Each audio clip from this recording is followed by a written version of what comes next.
থালা কি তাহলে সত্যি বুড়ো হাড়ের ভেলকি দেখানো বন্ধ করে দিলেন, নাকি এবার মাঠের বাইরে থেকে রিমোট কন্ট্রোল চালাবেন? আইপিএলের এই মরশুমে ধোনি ভক্তরা তো পুরো জলবিন মাছলি হয়ে ছটফট করেছে, কারণ মাহি ভাই একটা ম্যাচও খেলেননি। এবার পরের বছর তিনি আদৌ নামবেন কিনা সেই বলটা চেন্নাই সুপার কিংস সরাসরি ধোনির কোর্টেই ঠেলে দিয়েছে। সিএসকের সিইও কাশী বিশ্বনাথন তো একদম ডাবল অফার নিয়ে ধোনির দুয়ারে হাজির।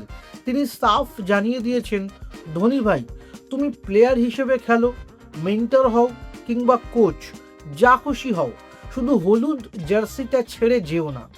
আসলে ধোনি যে ডাগ আউটে বসে থাকলেই সিএসকের অর্ধেক জোর বেড়ে যায় সেটা ওনারাও জানেন। আর বর্তমান ক্যাপ্টেন ঋতুরাজ গায়কোয়াড়কে যে ধোনি আর ফ্লেমিং মিলে একদম কোল্ড ড্রিঙ্কসের মতো ঠান্ডা মাথার ক্যাপ্টেন বানিয়ে দিয়েছেন সেটাও সিইও স্বীকার করেছেন। তবে ধোনি নাকি সুরেশ রায়নাকে কানে কানে বলেই দিয়েছেন যে তোমার শরীর কিন্তু আর টানছে না। কিন্তু ভক্তদের ভালোবাসার চোটে এখনও অফিসিয়ালি বিদায় জানাতে পারছেন না ধোনি নিজে। আপনাদের কি মনে হয়, মাহি ভাইকে কি আর কখনো ক্রিকেটার হিসেবে মাঠে দেখা যাবে, নাকি এবার তিনি শুধুই ডাগ আউটে বসেই মেন্টালগিরি করবেন? আপনাদের মতামত কমেন্ট করুন।